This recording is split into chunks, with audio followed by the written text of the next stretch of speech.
दो नौहे खान इराक के बहुत मशहूर हुए एक जमाने में। ये वहां के उलमा कहते हैं और कौम के उलमा भी मशहूर। ये दो भाई थे और आपको पता है कि मरसिये की जबान, नौहे खानी की जबान एक इलाके तक महदूद नहीं होती। नौहे में जब हुसैन का नाम आता है तो हर आंख से आंसू है। तो इन दो नौहे खानों को ईरानी भी जाकर सुनते थे तो रोते थे। हिंदुस्तान से मोमिनीन जाते थे, उस जमाने में हिंदुस्तान था, पाकिस्तान का वजूद नहीं था अभी।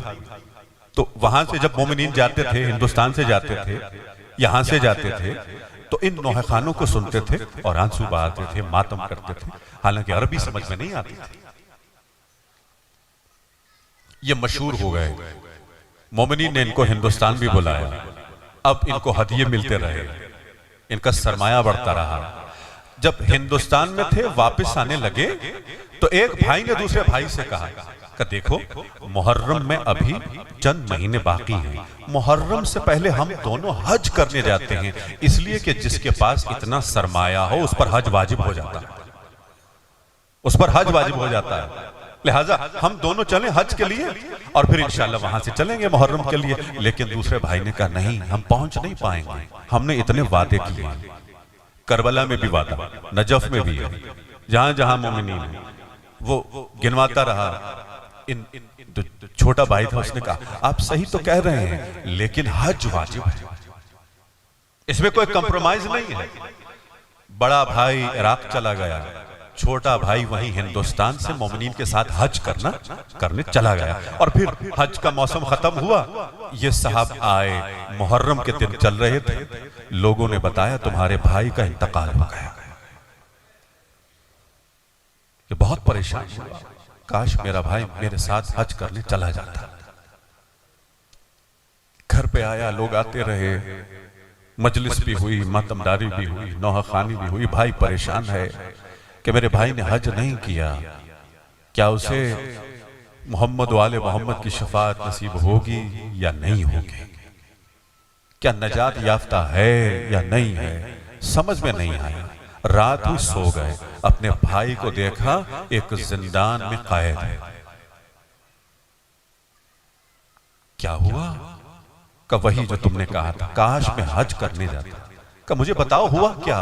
का जैसे ही हम आलम में बरज़ख में आए तो हमने क्या देखा कि साक़ी कौसर, अल्लाह अकबर, क़सीमुन नार वल जन्नत, मौलाए कायनात हैं, इर्द गिर्द सारे फरिश्ते हैं। हमारा नाम अमाल खुला, मौला ने कहा तुम हमारे चाहने वाले हो, तुम हमारे बेटे के नौहे खान हो, मगर हज वाजिब था, तुमने अंजाम नहीं दिया।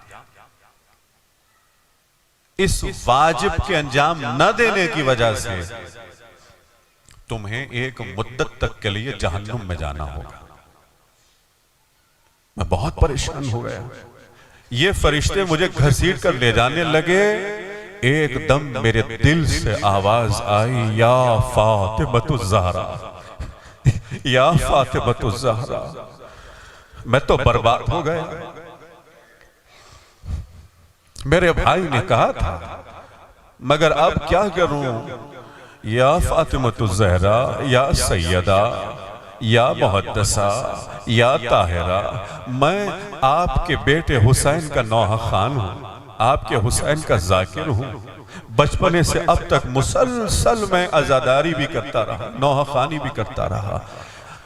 फिर क्या हुआ, शहजादी आ गई। अल्लाह अकबर।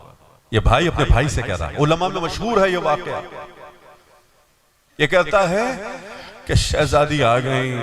जैसे ही शहजादी आई, मौलाए कायनात खड़े हो गए। मौला खड़े हो गए, शहजादी आगे बढ़ी, या अबुल हसन, या अली, ये हमारे हुसैन का अज़ादार भी है, नौहा खान भी है। बहुत परेशान है कि शहजादी इसने हज वाजिब अंजाम नहीं दिया, हज वाजिब अंजाम नहीं दिया। अच्छा अभी कुछ करते हैं। शहजादी ने क्या किया, आवाज दी, बेटा मेहदी जल्दी आ जाओ। मौला इमाम ज़माना आलम बरज़ख में दाखिल हुए। क्या हुक्म है, क्या हुक्म है का। ये हमारा आज़ादार, ये हमारा नौह खान, इसने हज वाजिब अंजाम नहीं दिया है। हर साल हज करने जाते हो ना बेटा, हर साल जाते हो का। इस साल जब हज के दिन आएंगे इसकी तरफ से हज कर लेना।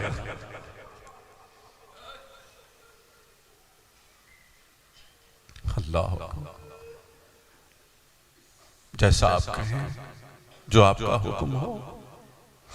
कबस अपने भाई से कहने लगा, इसीलिए न मैं जहन्नुम में हूं न मैं बेहिश्त में हूं, यहां जिंदान में हूं।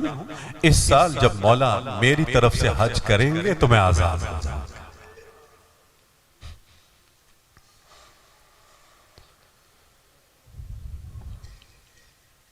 इतनी मोहब्बत है शहजादी को हमसे, इतनी मोहब्बत है। इसीलिए बाज़ उलमा ने क्या कहा अहादीस की रोशनी में, का शहजादी सिर्फ सादात की मां नहीं है, हर आजादार की मां,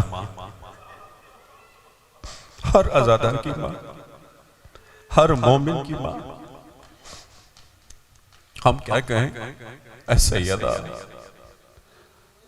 आपका मकाम बहुत बुलंद है, हम किस मुंह से आपको मां कहें। बे अभी अंत व उम्मी, हमारी मां भी आप पे कुर्बान।